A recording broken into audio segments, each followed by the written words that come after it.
You are listening to the Cookbook Love Podcast with Maggie Green, episode number 350. Welcome to the Cookbook Love Podcast, a podcast that celebrates cookbook readers, buyers, collectors, writers, and clubs. And now your host, cookbook author, culinary dietitian, and cookbook writing coach, Maggie Green.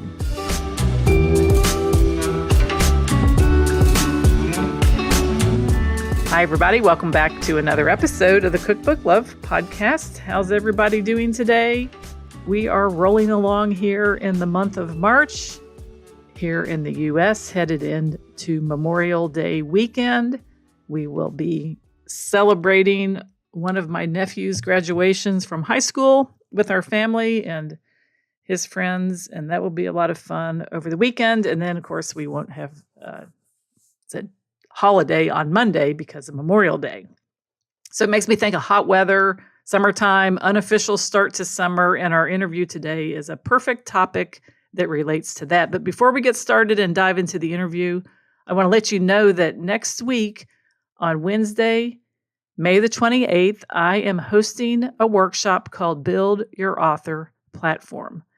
Many of you know that I coach aspiring cookbook writers, people who want to get paid to write cookbooks so they don't have to spend their own money to get published. And one of the things that I teach as a pillar inside that program is all about building your author platform. This is building your visibility to the people who could ultimately be people who would buy your book, people you want to serve, people you can help, essentially your audience or your community. This also is something that publishers love because when you come to them with a book idea, it also shows that you have people who are paying attention to you, they listen to you, they trust you, they engage with you, and you not only bring a great idea for a book, but you bring with you potential readers for the book. Because publishers are in business to make money and profit off of book sales. And even if you self-publish your books and you want to make profit off the books that you're publishing, your platform is important. So I hope you would consider coming to this workshop, Build Your Author Platform. We are going to talk all about what a platform is, who needs one, what it consists of, and how you can build a platform in a way that really aligns with the type of person that you are and the types of things that you love to do. So there's a link down in the show notes, but if you head to cookbookwritersacademy.com/platform, you can sign up for the workshop, and I hope to see you there. Again, it's going to be held on Wednesday, May the 28th at 12 o'clock noon Eastern, and it's going to be a great time. I'm really looking forward to teaching the class. So for today's episode, I have an interview with Bobbie Lloyd. Bobbie is the CEO and Chief Baking Officer of the iconic Magnolia Bakery. You might know Magnolia for its world-famous banana pudding and charming New York City roots, but under Bobbie's leadership, Magnolia has grown into a global dessert destination with over 40 locations worldwide. Just in time for the unofficial start of summer, Bobbie joins me to chat all about her brand new book, the Magnolia Bakery Handbook Volume 2, Icebox Desserts. In this episode, Bobbie gives us the inside scoop on what makes Icebox Desserts so beloved. Think no-bake layers, cool textures, and nostalgic flavors. And she shares tips for mastering how to make them at home. We talk about roasting strawberries, frozen key lime pie, and of course the dessert that started it all, Magnolia's famous banana pudding, with an entire chapter devoted to 13 irresistible variations. This book, Icebox Desserts, is a celebration of cool, creamy, crowd-pleasing treats. So whether you're a longtime Magnolia fan or a home baker looking for summer dessert inspiration, you are going to love what Bobbie has to share today. So without further delay, let's dive into the interview with Bobbie Lloyd. Hi, Bobbie. Welcome to the Cookbook Love Podcast. Hi, Maggie. Nice to meet you. Thank you so much. Yes, excited that you are here. We're going to talk all about the Magnolia Bakery Icebox Desserts book. But before we get started, tell us a little bit about who you are and what you do. So I have a really fun title. I actually have two titles. So I am Bobbie Lloyd. I'm the CEO of Magnolia Bakery, a globally famous American-style sweets bakery. But I also have the fun title of CBO, of Chief Baking Officer. And I like to say it's my fun title because I guess it's not official, but it's how I identify. Yes, it does sound like a fun title, and I think that I would like that title more too. And we're going to talk about why you're the Chief Baking Officer. There's some really great reasons for that. But why don't you tell us first a little bit about Magnolia Bakery? Oh gosh, Magnolia has been around for a very long time. We are approaching 30 years. Started out on a quiet little street corner in the West Village in New York City. In a little tiny store that's really quite adorable, selling really those beloved old-fashioned American-style desserts that we all grew up with, especially if you're a product of the 60s and 70s. Those back-of-the-book kind of desserts that your mother made, your grandmother made. The original founder, Lisa Torrey and Jennifer Appel, created this incredible brand that resonated with people. We were kind of coming out of that like nouveau cuisine 1990s thing with, polka dots on a plate and everything was very precious. But Magnolia Bakery was more of like that big, beautiful, fluffy cake that your mom used to make for you. And it went crazy. Yeah. Yeah, I was telling you before we started recording, one of my older sisters lived in Manhattan, and she sent me the Magnolia Bakery cookbook, and she said, you have to have this cookbook because every time we go by or hear people talk about it, there's just a line out the door and they're selling cupcakes. And this was even kind of a new thing then also, just cakes, cupcakes, and like you said, American-style desserts. Yeah, the amazing thing was that when the bakery first opened in 1996, there was no cupcake on the menu. And the story goes, and this is what I've heard from other people and from Elisa Torrey, was that she sold cakes, muffins, coffee cakes, pies, puddings, brownies, bars, cookies, those kinds of things. And then the cupcake just sort of happened by accident one day of, there's a little extra batter left over, let me make a batch of cupcakes. And people loved it. And it became this crazy thing again, I really think it was just the timing was so perfect. People wanted to feel something homey and comfortable and delicious. Yes. Yes. And then the bakery went on to grow and grow. Tell us a little bit about the growth of Magnolia.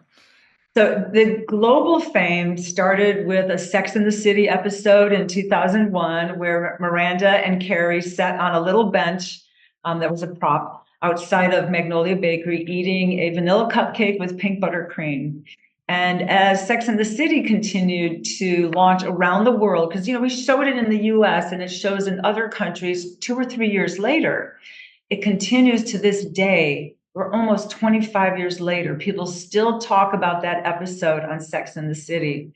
And then in, I think, around 2004 or 2005, there was one of the first viral YouTube videos called Chronicles of Narnia Lazy Sunday, which was the Chris Parnell and I can't think of the other guy's name all of a sudden, but the two guys from SNL that do those video shorts. Oh, yeah. And they did this crazy video called, and they would say 2468 Magnolia cupcakes.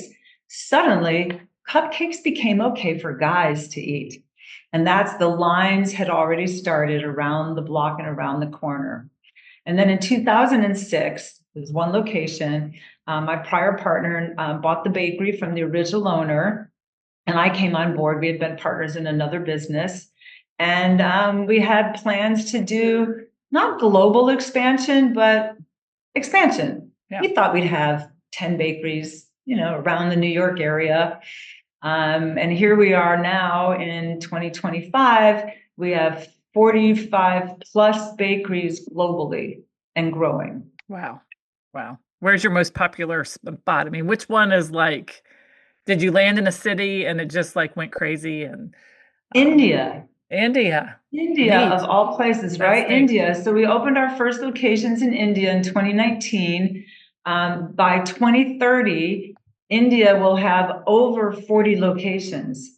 And they absolutely love sugar, number one. And they love dairy desserts. They love banana pudding. They love just that style of American style desserts.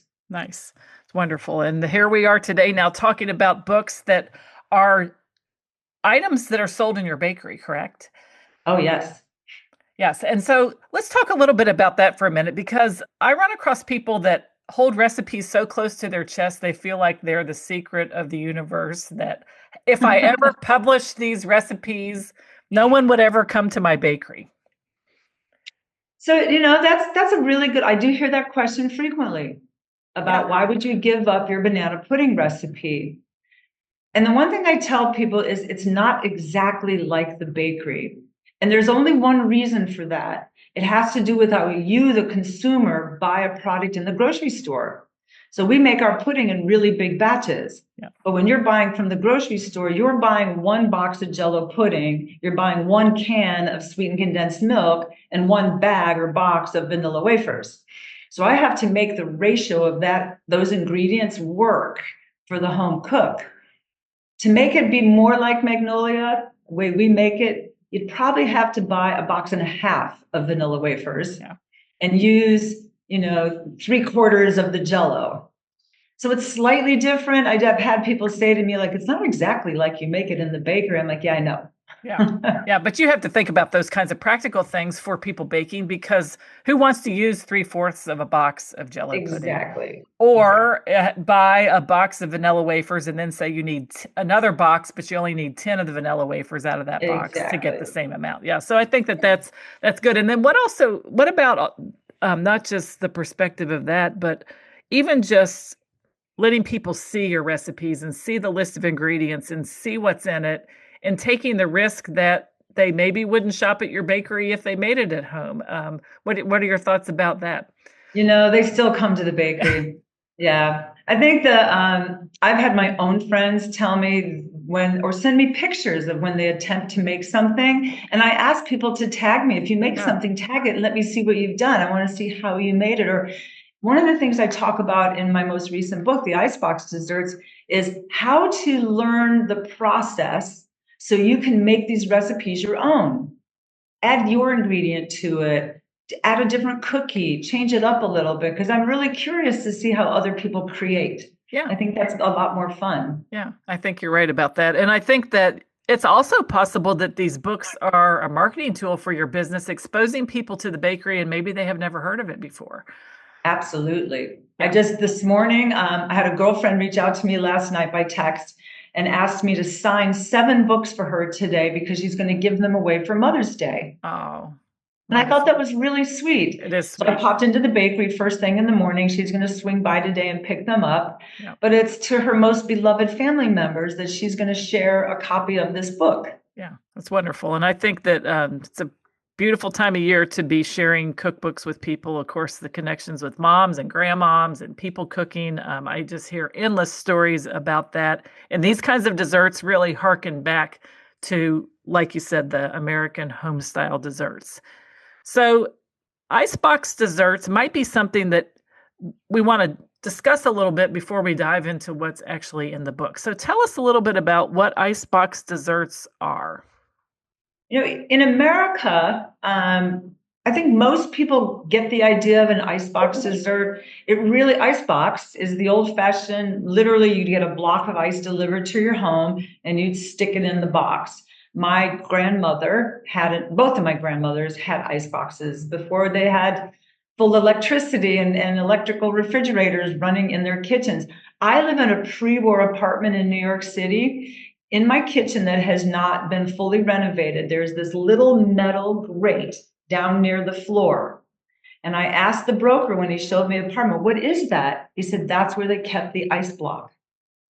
Wow, that really blew my mind that there literally was an ice box in this apartment that I live in. So Icebox Desserts technically do their finishing work in your refrigerator. right? So there might be a slight component of baking. Maybe you have to bake a crust, or maybe you have to bake one of the components, but most of it is some combination of dairy ingredients. It could be cream cheese, it could be whipped cream, it could be both of them combined. It could be a pudding that you have to cook, but you're letting it set in your refrigerator. And the great thing about Icebox Desserts is that they are a make-ahead dessert, which is wonderful. I grew up with them. My mother made them. They also, because of the old icebox refrigerators, they were the back of the box recipe. When convenience ingredients started hitting the shelves in the 40s and 50s and 60s, and I will say housewives, because it was housewives back then, were very excited to have these new appliances and these new conveniences, including electric mixers.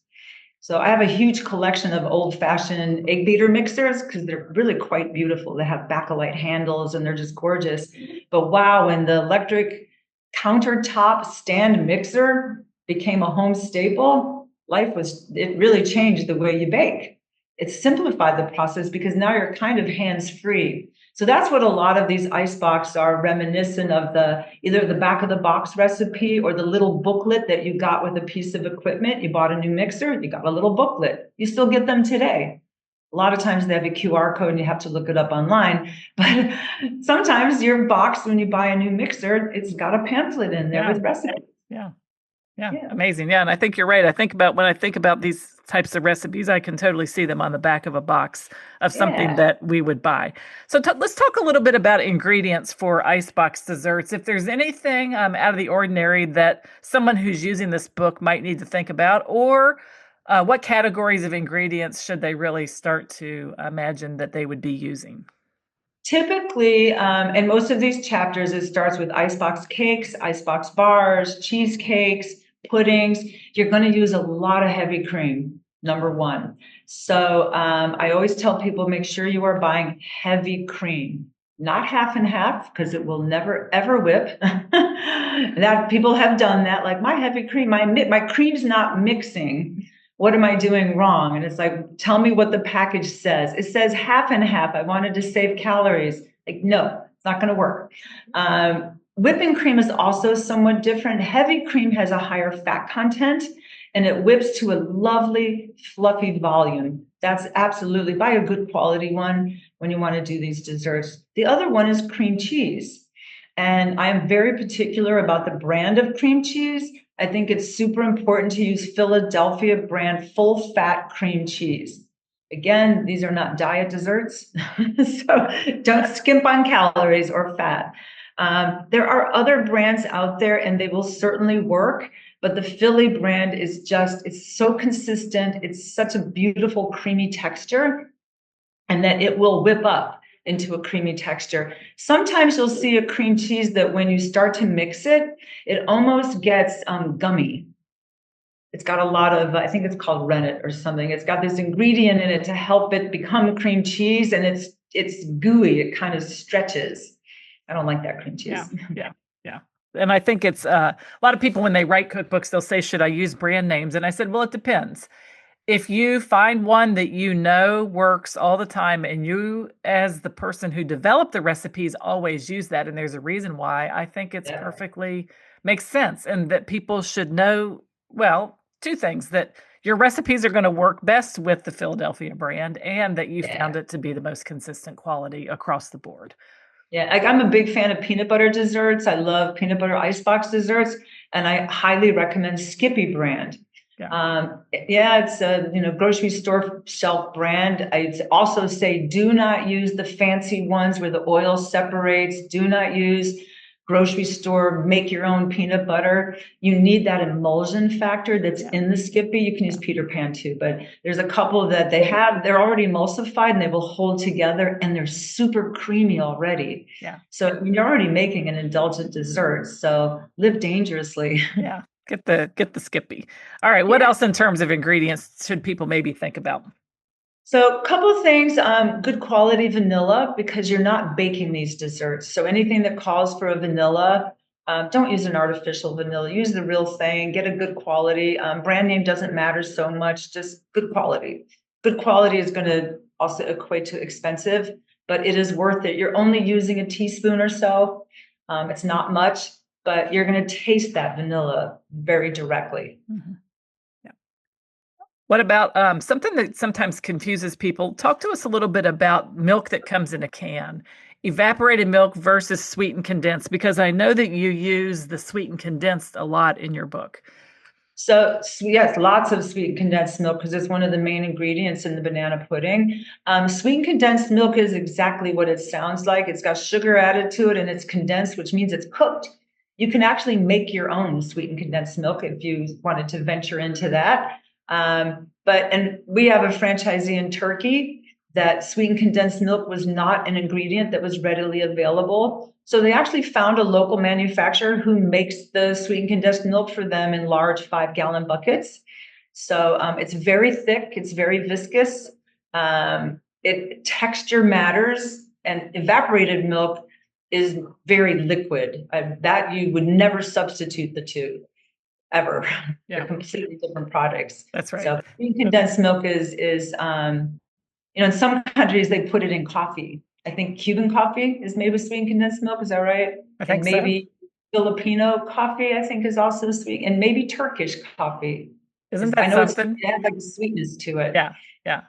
The creaminess and the sweetness together. Yeah. So there are some brand names mentioned in the chocolate and cocoa powder. Let's talk a little bit about that, and then we'll dive into talking about the chapters in the book.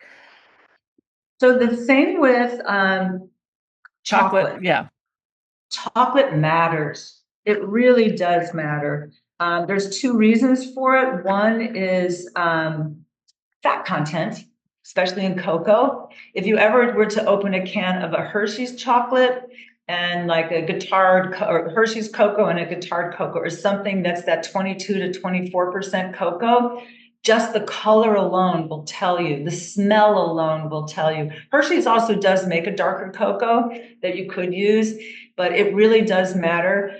Sometimes it's difficult for the home cook to find these things in the grocery store, the higher end quality chocolates, but you can order them online, especially the cocoa. I think it just makes such a huge difference. I also like to use at least a 60% dark chocolate when I'm using chocolate. I almost never call for milk chocolate. Milk chocolate to me isn't really chocolate. It doesn't really have it melts in your mouth very easily, so it's a really soft mouthfeel, but it doesn't really have the right level of chocolate intensity that you want. Yeah. Very good. So if we have those things on hand, and then a few other things that, of course, that's more recipe specific, we'll be able to dive into the chapters. Now, what about equipment? Anything out of the ordinary that I might not have? I don't think out of the ordinary. I would say during COVID, I did a lot of online classes teaching people how to make banana pudding. And I made the assumption incorrectly that everyone would have a mixer. And not everyone had a mixer, stand mixer, hand mixer, or a whisk. Not everybody even had a whisk. So in my kitchen, I consider those sort of basic essentials. For this book, you will need a mixer, whether it's a hand mixer or a stand mixer. A whisk is a really important component too, because you are going to do a lot of finishing with your whisk or mixing puddings. Springform pans, if you're making the cheesecakes, is really a necessity. You can make them in a regular pan. It's just going to be a little more difficult to get them out of the pan. But you don't have to go out and buy a whole lot of equipment. Unlike a baking book, I think you do need a lot more pans and components of a full baking book. The other piece of equipment I highly recommend is a scale. And you'll notice that all of my recipes are done in volume, grams, and ounces. And I only cook using grams for many different reasons. One is it's very, very precise. But two is it's a lot less dirty dishes. So I can put one bowl on a scale, add an ingredient, you zero it out. You add an ingredient, you zero it out, you add the next ingredient. You completely eliminated having to deal with measuring cups. So less dishes. Yes, that's right. That's right. Okay, so excellent tips there for the equipment. Now, it looks like there is 7 chapters, and one of the chapters is the base recipes. That's actually chapter 7. things that are recipes that would be used within the other recipes. Tell us a little bit about what kind of base recipes we maybe are going to be preparing in preparation for the cakes. Oh, absolutely. I think the components of the base recipes are so important because they get cross-utilized in a lot of different areas or different chapters in the book. One of my favorites is oven roasted strawberries. To me, it's such a simple way to fully enhance the flavor of a strawberry. And when I tell people about it, they're like, I had no idea you could do that. Fresh strawberries or frozen IQF strawberries with no added sugar, no preservatives are the most spectacular things in the world because they were picked when they were at the height of their flavor in the height of the season. You throw them on a pan, still frozen, sprinkle them with a little bit of sugar, and you oven roast them until the juice exudes. And then the juice kind of gets sucked back up into the strawberries, and it creates this kind of jammy structure texture, but it fully heightens the flavor of the strawberries when you're adding it to that whipped cream cheese mixture or whipped cream mixture. And you don't want to add any liquid.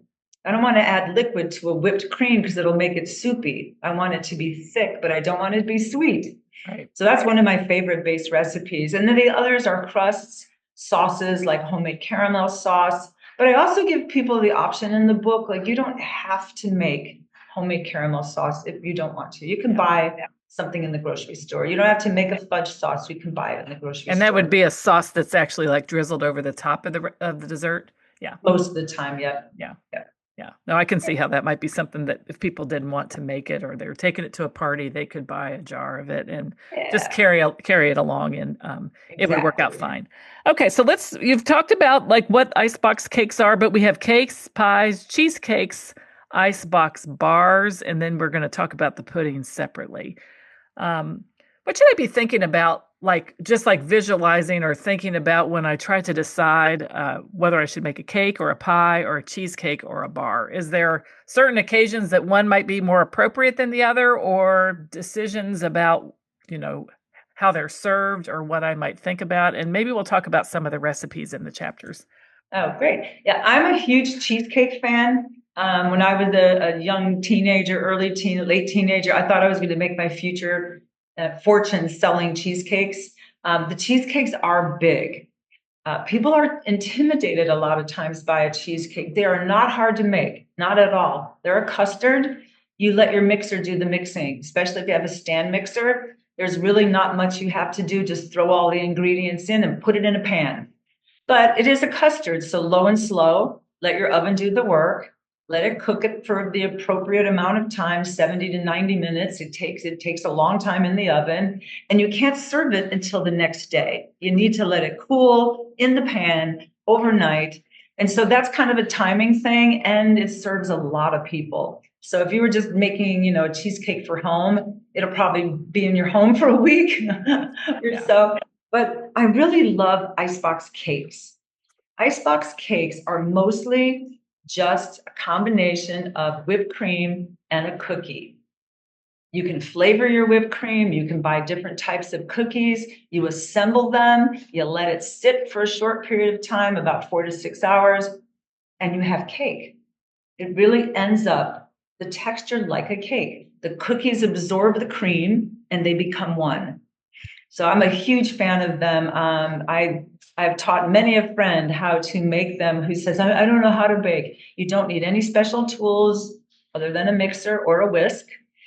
Other than that, you don't need anything. Yeah. So very easy to make. And one of the recipes in the icebox cake chapter uses the roasted strawberries. Yes. And chocolate cookies. So let's talk a little bit about that one, and let's walk people through how we might make this, because I think that always helps to describe it. And actually then they can kind of see that there's not anything else to it. So it's so simple, really. And when you break it down to parts, it's really, really simple. You are buying a cookie in the grocery store. In this one, I like the new, the Oreo Thins, which I don't know how long they've been around, but they're miraculous. They're really a wonderful cookie, especially for these icebox cakes, because the cookie part is thin enough that it will absorb the cream, but thick enough that it has some structure. So, because you got to find the right cookie for icebox cakes. There are some cookies that just don't work because they're too soft and they'll kind of disappear completely. But this one, you've already made your oven roasted strawberry puree, and you let that chill. So you can make that a day ahead. You can make a bunch of it and freeze it when strawberries are in season, or buy a whole gigantic bag or a case of strawberries and freeze it. It's good on everything. It's good on pancakes, waffles, everything. That gets added to the whipped cream. And then all you're going to do now is you're going to layer them. It goes cream cookie, cream cookie, cream cookie. You just keep layering them. This particular one, I like to do it in a springform pan. I line the springform pan with overlapping strips of plastic wrap. So it just makes it easier to get it out of the pan later. And I like doing it in that pan because it ends up like a really nice, solid, round cake. And once it sits for 6 hours or 4 to 6 hours, when the cookies are soft, it's cake slices. The cookies dissolve, they melt. I don't want to use the word melt, but they absorb the cream. And so they soften to the point where you can cut this just like any slice of cake. Yeah, that's amazing. And it's just those two different ingredients, the strawberry whipped cream and the Oreo thins. Yeah. This one, I put a little bit of Philly cream cheese in it also because it helps. It's like a stabilizer. It helps hold a little more structure in the whipped cream. If the whipped cream is too soft, it kind of, when you go to cut it, if it hasn't absorbed into the cookies, it will kind of mush out from the sides. So a little bit of cream cheese is not necessary always, but a little bit of cream cheese will give it that stabilizer structure that you need. Yeah, that makes sense. So what's the difference then between the Icebox cake and the Icebox bars? So the bars are a different structure. Most of the time, they are a base, a crust, with a whipped cream cheese filling, with some kind of component added to it, or a topping, or whipped cream on top, and then another topping. My favorite one is the fully loaded bar. People go completely crazy over that. That one was created in honor of my father, who used to go on these ice cream diets, and he'd say, the only thing I can't give up is ice cream. So that's all I'm going to eat. And he'd have a big, giant bowl of ice cream once a day, and he would fully load it. He'd just throw everything into it: sauces, nuts, brownies, cake, cookies, whatever was left over went into that bowl of ice cream. It was probably 1,500 calories, but so what, right? 10 pounds. God, I hate men. If we tried to do that, I'd probably gain 10 pounds in a week. But he would lose his 10 pounds and be happy. But the fully loaded is a brownie crust. So you just make a batch of brownies, and then you whip together whipped cream cheese with whipped cream. And then it's got some candy chopped up and thrown into it. Then you let that chill. Then you add whipped cream, fudge icing over that. Then a layer of whipped cream, some more whipped cream, because why not? And then more chopped candy bars, and then drizzles of caramel sauce over the top of that. It's really decadent. It's really incredible. Yeah. And I could totally see how taking something like this to a party would be like a crowd pleaser. Oh, absolutely. And it's great because you make it ahead of time. Yeah. You don't have to do anything. Even the drizzle you do it all ahead of time, stick it in your refrigerator, take it to the party. In the summertime, it's such a nice, cool delight to have an icebox dessert like that. Yeah. Amazing. Very nice. All right. So then those are the cakes and the bars. Let's talk a little bit about pies then, icebox pies. Icebox pies are really, most of the time, the way I created this chapter was that it's based on some kind of a pudding. I grew up with pudding pies. My mother, every single week, Mom would make a box of Jell-O instant chocolate pudding. I don't know why. She just loved it. And that chocolate pudding made its way into a lot of different desserts for us. And so I liked the idea of pudding pies. And at Magnolia Bakery, they did, many years ago, they did a Snickers peanut butter icebox pie and a Reese's. Same thing. So it was really the same base. It was whipped cream and cream cheese, layered into a pie pan, and then either peanut butter or Reese's or whatever the other components. And that's what makes these so much fun, because create your own. You don't have to. If you don't want to use Snickers, use something else. If you don't like caramel, add fudge sauce. If you don't like fudge sauce, add strawberries. So figure out a way to take those components, whatever the base recipe is, and create either a pie or a bar, whichever one you like. Yeah, and looking through this chapter, I'm from the South, live here in Kentucky, and coconut cream pie, of course, is something that's very popular. And then also something that a lot of people might be familiar with is key lime pie. Oh, yes. This one is slightly different. This one, I think it was a back of the box recipe that my mom had, because it's frozen, and it's the sweetened condensed milk and heavy cream and key lime juice. Wow. And you mix it together. I couldn't get any easier. You can even, if you don't want to turn your oven on, you can buy a graham cracker crust in the grocery store. So super, super simple. Yes. And it's so incredibly refreshing. It's like eating an ice cream bar. Yes. I love this recipe. The other one my mom and I used to make all the time, and this was from my great grandmother, was the strawberry icebox. But the way my mom did it, my grandma did it from scratch, my great grandmother. My mother did it using the Jell-O instant regular Jell-O. I always call it the strawberry goo, the red stuff that's all over the top of your strawberries. My mom did it with Jell-O brand, Jell-O brand Jell-O. I do it like my great grandma did, and it was from her little cookbook that she wrote in the back of the book. You cook the strawberries, you let them get juicy, you add some cornstarch, and it creates the goo. Yeah, wonderful. Those all sound very good. Now, I saved the best for last because you have a pudding chapter, and then you also have a chapter called banana pudding, which is variations on banana pudding. So I think we ought to talk about the banana pudding and tell us a little bit about its history with Magnolia Bakery.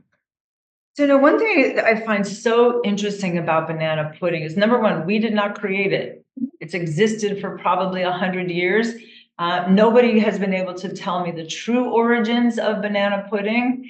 I'd read somewhere that it was in some magazine in like 1890 and then again in 1930. There's the made from scratch version, which is usually a pastry cream. There's everyone's favorite, especially in the South. There's grandma or mom's pudding, right? Like, I don't mess with grandma. You say your grandma's is the best. I bet it is. So, yep. But Magnolia Bakery's version is the back of the box version. And it was instant Jell-O pudding with sweetened condensed milk and vanilla wafers and whipped cream. It was introduced to the Northerners back in 1996 when Magnolia Bakery opened. And I had never had a banana pudding before in my life. I live above the Mason-Dixon line. I don't know what that stuff is. Yeah. I fell in love with it. Everyone I know fell in love with it. We found that banana pudding is that the more we make, the more we sell. It just continues to grow and grow and grow. So there was only one flavor for many years, and it was just the classic banana pudding. And the other thing I find interesting is that banana pudding is technically a misnomer. It is vanilla pudding with sliced bananas. So you can change that up anytime you want to. Keep your vanilla pudding, add different things to it. Get rid of the bananas if you don't like bananas. They can be polarizing. Yeah. Change up the cookie if you want to change up the cookie. But we have found that our banana pudding is our hero product in the bakeries. It is so easy to make for people at home. It's a crowd pleaser. So you show up with banana pudding, you're going to be the most popular girl in the room or guy. Right.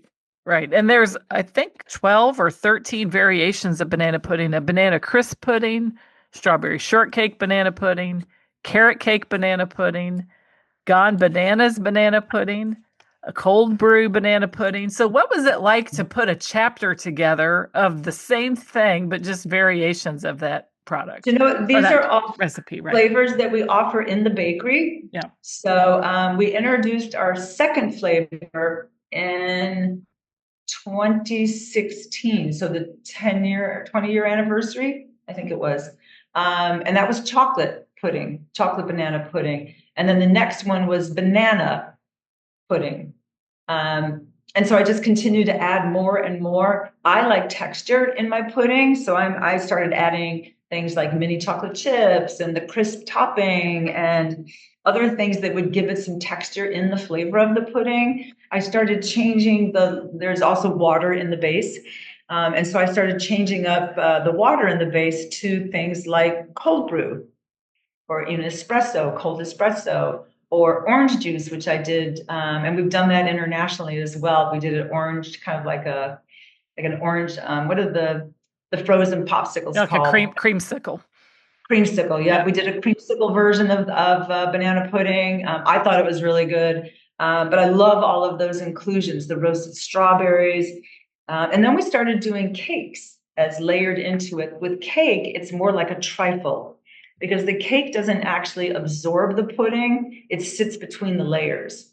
So April is always our carrot cake month. So we just finished carrot cake month. And this month we have a peanut butter chocolate. So it's peanut butter pudding, and we've got the chocolate cake mixed and layered into it. So the more we play around with it, the more we find like the flavor combinations that resonate with people and the things that we like. Pumpkin spice, pumpkin cookie butter, Biscoff cookie butter. Wow, it's pretty amazing. Yes. Nutella. Like, who doesn't love Nutella spread drizzled in between the layers? Yeah. So there's so many ways that you can just have such a blast with making your own pudding and figuring out what to add to it to make it your special flavor. And then I did all those non-banana puddings as well. Yeah. So it really it was a lot of fun. But these are things that we've either introduced in the bakery or are going to introduce into the bakery because everyone loved them so much. Mm-hmm.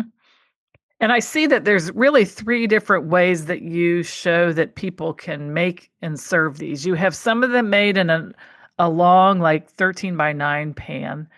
Some are made in a trifle bowl, and some are made in individual servings. So I think that just goes to show you there's a lot of variety in the way that you can prepare these and have them on hand or take them somewhere with you. Yeah, and if you're not... I don't want to say you have to be creative to do it, but not everybody has that hand-eye spatial coordination thing to make it look really pretty. And it is a little more time consuming, especially the individual cups. It can be very time consuming. First off, you have to have the cups. Secondly, you kind of need to use a pastry bag to be able to get the pudding into the cups. It takes a little more time. A trifle bowl takes a little more time because you have to visualize every layer, how much you're going to use. Sometimes I just throw all the ingredients into one big bowl. I mix them all up and I throw them into a 9 by 13 pan. I don't even layer them. And it all comes out fine in the end. Yeah. So if you don't really care about that visual component and that impressive moment of coming to the table, then just mix it all together and throw it in a pan. You're just going to scoop it out into a bowl anyway. Right. How do you merchandise puddings at the bakery? Oh, in the bakery, we make our puddings in great big pans. They're called hotel pans. So it's kind of like a 9 by 13 pan times 4. Yeah. So it's 4 inches high. It's really big. Yeah. And then we scoop it per portion. So the cookies have to soften. It has to sit for at least 6 hours till the wafers have softened. And then we scoop it into the cup sizes. Nice. Nice. Very good. Well, this is a wonderful book. It sounds like a lot of fun, a lot of new things for people to try, and can't wait for people to get their hands on it, go to the library, check out a copy, and enjoy all the delicious Icebox desserts that are in the new book. So anything else you want to share about Icebox Desserts or about Magnolia Bakery before we start to wrap up? I think it's fun, like I said before, for people to experiment a little bit, is read through the recipe and understand the components. And if you don't like one of the parts, change it out. You can make it your own. I just love the idea of Icebox Desserts for that simplicity. And you do not have to know how to bake to do this. Even the puddings that have the cake layers, you could go to the grocery store and buy a cake mix. Doesn't matter. You don't have to do anything super fancy. You could even buy a finished cake in the grocery store, an uniced cake or a coffee cake, and layer Pound those. Cake. Yep. Like a pound cake. Yep. So that really is a simple format of not being tied to the kitchen for hours on end. Yeah, and I think it's fascinating to think that people could make something that looks so good and so delicious, and you don't really have to be a skilled baker. So this is a book for you if that's something that you're looking for this summer for a nice dessert idea. Okay, so let's talk a little bit about cookbooks. Bobbie, you obviously know your way around the kitchen. You've cooked, baked, you own a bakery. I love to ask if there are any cookbooks that influenced you in your life of cooking and baking. So my initial influence in the baking world was really standing side by side with my great-grandmother, my grandmother, and my mother. Those were recipes handed down through the generations. But when I became a teenager, in my early 20s, I became obsessed with Gourmet and magazine and Bon Appetit magazine. So I had my subscriptions to them, and I devoured and read them and baked and cooked and did lots of things. And I think it was either the late 70s or the early 80s. Maida Hayter wrote a book called Great American Desserts. It is one of my favorite American dessert cookbooks. Her recipes were written so well. The details were and she researched and baked and baked and baked and made sure that every component of those recipes were going to work out. The recipes look very long when you read them, but it's because of the detail. I bet you have the book, right? I'm looking on my shelf. I'm pretty sure that I do. And we're going to talk about this in a minute, but it is a classic. It is. It's got that red, white, and blue cover on the front. I have gone through 2 of them in my life. The first one, it got pretty greasy on the pages, and I wrote a lot of notes in the margins and underlined things, and also worked on ways to make the recipes my own. Yes. So that I would make her things and go, you know what? I really like this, but I'm going to change something up a little bit. I think one of my brownie that is now at Magnolia Bakery, I think is one of the best brownies on the planet. She has a whole chapter on brownies about, you might be a brownie person that likes walnuts. Personally, I hate walnuts. Or maybe you like a shiny top with a fudgy center, or maybe you like a cakey kind of brownie. And so by reading her book, I learned how to make my brownie recipe my own. What were the things that I wanted to swap out to make it exactly the way I want it? And I named my brownie Double Fudge Brownie. It's super dense and rich. You almost slightly underbake it, so it's super fudgy. Hey, it's not for everybody, because if you like a cakey brownie, this is not your kind of brownie. But I absolutely love her book for that reason. Yeah, it is. It is a classic. So that's Great American Desserts by Maida Hayter, and I will link to that in the show notes. Yeah. So as people listening, some people are interested in pursuing cookbook writing. Maybe they're in the middle of a writing project. They're thinking about it. What kinds of tips do you have for developing your recipes or keeping yourself organized as a cookbook writer? The one thing I always tell anyone who has an interest in doing is writing a cookbook is like running a marathon. And I've also been a marathon runner in my life. You have a long time to get it done, but you have to be consistent, and you have to train, and you have to do it. You can't let it sit for 6 months. You got to stay on it. I organize myself by outlining my chapters first, and then kind of writing the titles of the desserts I wanted to include before I even attempted to write a recipe. I really started laying out the structure of it. I didn't want too many strawberry desserts. And, if I've got a strawberry one in every single chapter, are they interesting enough and different enough? So I just start looking at them from the sort of high level overview. And then I start getting into the writing part of it. I don't write headers first. You always work on the recipe itself. A lot of these recipes too have a structure and format. Every cookbook does. I learned that in my first book. My first book, I think it was supposed to be, it's 150 recipes, 50,000 words. I finished my manuscript. I had 200 recipes and like 80,000 words. I was like, oh my God, how did I do that? And so I completely eliminated a cheesecake chapter and said, there's my next book. That will be the first part that I write because I've already got it down. But I also learned the process of editing and clarity in writing my first book, and how important that is to make sure that if I say in a stand mixer with the whisk, that I say that every single time. Yeah. That I'm super consistent in the way that I write it. And so as you continue to write each recipe, it becomes somewhat formulaic in that sense. I do the same thing here at Magnolia Bakery. We probably have over 500 recipes, if not more. And so I have to make sure I'm very specific about the size, the weight, the instruction, what comes next. And so I'm super clear on that process. But it goes through a lot of editing as well of, take that recipe out. I don't love it. I even took some things out after we did the photography. Just didn't like the way they looked compared to the other desserts, which looked really spectacular. So I was like, I'll redo that one another time. Yeah. It's interesting looking back at the old books from 1999 for Magnolia Bakery, and even thinking about Maida Hader's book, the way that cookbooks are designed has come a long way. I don't think Maida has a single photograph in that book. No, and these Magnolia, the Magnolia books do, but they're set in a signature in the middle of the book. Yeah. So it's just like 8 pages together of color photos,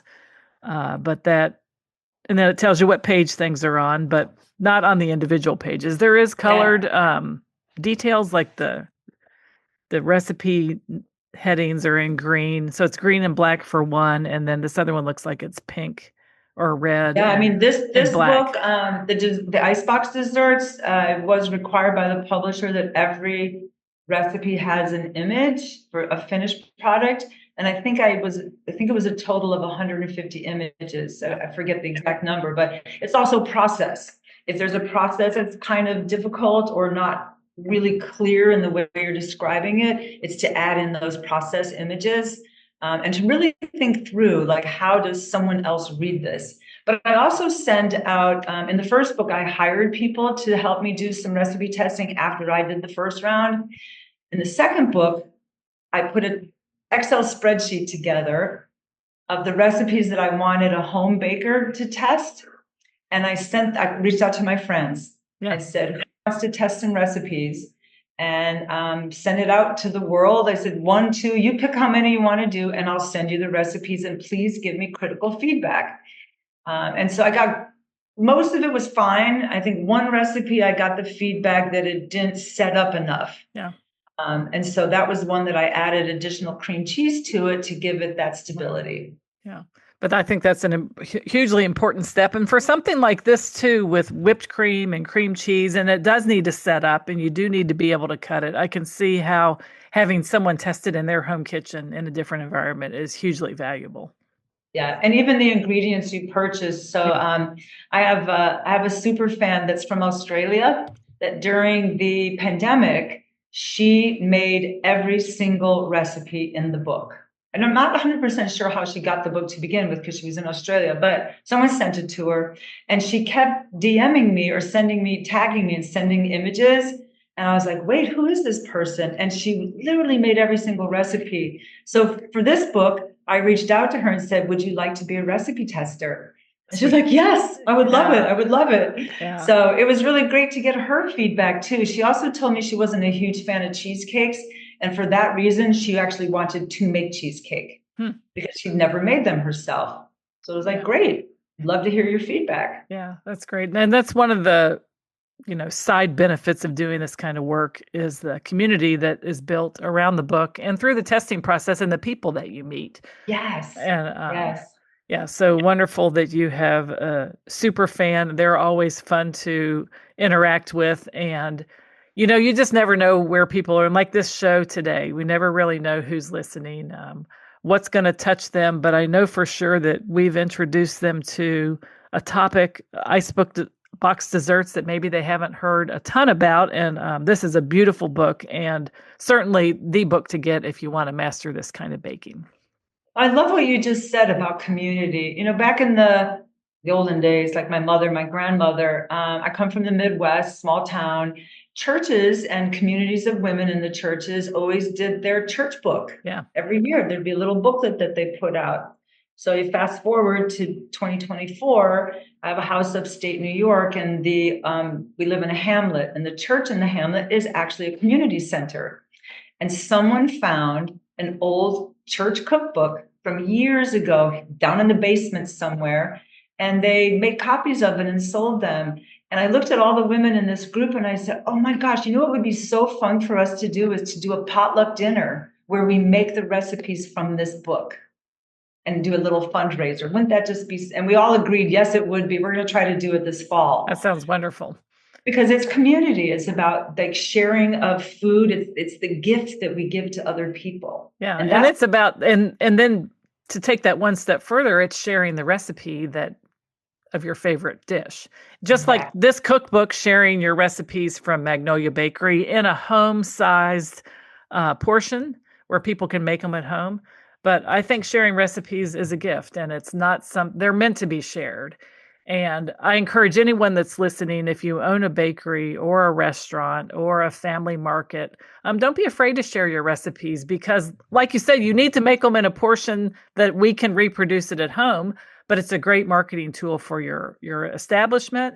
It keeps a legacy for your business if your business were ever to close. I mean, that's always around. I think of like cookbooks related to department stores that are now closed, the restaurants in the department stores, to restaurants that are no longer open. But those books just really are a great tool to remember that recipe and the food that they serve there. I mean, the restaurant and the food they serve there. Yeah. You know why I loved Gourmet Magazine so much was at the beginning of it, they had that whole section where people would write in and ask for the recipe from their favorite restaurant. Yeah. Yeah. And that I loved that section because you were hearing directly from a chef. Yeah. And they were so proud to share their recipe. Yeah. Yeah. And Louisville, Kentucky, Sarah Frischner was the food editor for years, and she was always really good about that. And actually, Sharon Thompson from Lexington was also. If people wrote in and wanted a recipe, maybe it was the coleslaw from the Catch Seafood restaurant, that she would try to get it. And if they sent it, she would always publish it. Oh, I love that. Yeah. Yeah. Great. You know, the one thing I tell people, if the fear is that someone professionally is going to steal your recipe, well, shame on them, because a professional, do your own thing. Yes. Yes. Because they should, because the ingredient list is important, but the whole expression of the recipe has to be in someone's own words anyway. Exactly. And even how you make the final product is that I get inspired by lots of things. It's all over, the internet and Instagram, and you get inspiration from a photograph. Yeah. I'll see something and go, "Ooh, yeah, I like that." There's a Biscoff cheesecake. Yeah. I don't read their recipe on purpose. I don't want to know. Right. But it inspired me to think of what would I do for a Biscoff cheesecake, or what would I do for a Biscoff pudding. Yeah. And I think your banana pudding chapter is another perfect example too of the concept that the recipe for banana pudding doesn't really belong to one person. And we can't, like you said, even find the origins of it. Yeah. So you make it your own.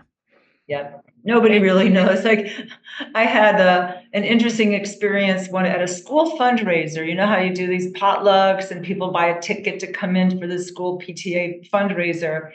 And I brought my big bowl of banana pudding from Magnolia Bakery, and a Michelin-starred chef here in New York City, whose daughter went to the same school as mine, we're friends, was at the table right next to me. And he brought his homemade version of banana pudding. And he looked at me and said, "Oh my God, Bobbie, what was I thinking? I knew you were going to be here. I thought you'd bring cupcakes." And of course, they were all eating my pudding, not his. Yeah. His was really good, but it was different. Yes, that's right. And they're all different. And then when they're written, they're even more different because we write them different ways and we say different things. And that head note that you talked about, the introduction to the recipe, would have a different story or a different connection or a different way of talking about the recipe. So I think half the fun of writing a cookbook is the expression of everything, and you get to express it in a way that makes sense to you, that helps people get good results, and is your own words, your voice, your style. Yeah, I found that to be the most fun part and the easiest part, because it's just a story. In my first book, I actually hired an editor to help me on that part, because I don't know, I was scared. I'd never written a cookbook before. And she said, "Just write stream of consciousness. Don't think about it. I'll edit it down to fit on the page." And so sometimes I'd write like 3 rambling paragraphs about one dessert, but it's got to fit on 10 lines. That's right. She was very good at taking my intent, the story that I wanted to tell, and get rid of all the superfluous words. That's good. So this time around, I just did it all myself, because I now understood, like, how do I get my story across? What is it that I'm trying to say? Yeah. And then do it in a more condensed fashion. Yeah. Well, why don't you tell us how everybody can connect with you or the bakery online? So Magnolia Bakery, we have our website. We're on every social media platform. It's just at Magnolia Bakery, Instagram, TikTok, Facebook, all of them. Wonderful. For me, it's I'm on Instagram. My tag is at Bake with Bobbie, Bobbie.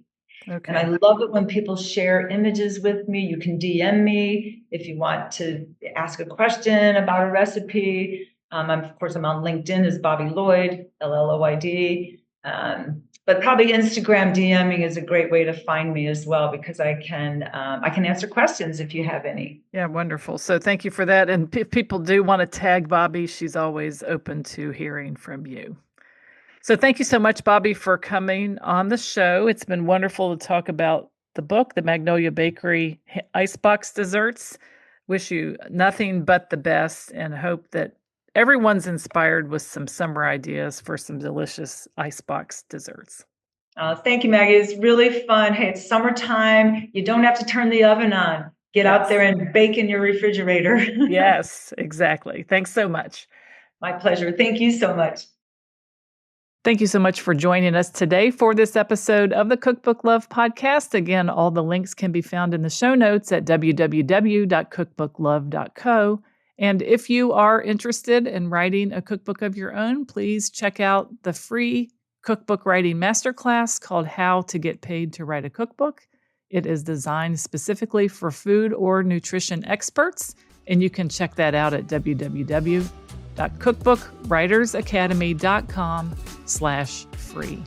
So that's it for today's episode of the Cookbook Love Podcast. This is your host, Maggie Green. And until next time, have a great day and keep loving your cookbooks. Thanks for listening to the Cookbook Love Podcast. You can find out more information at www.cookbooklove.co.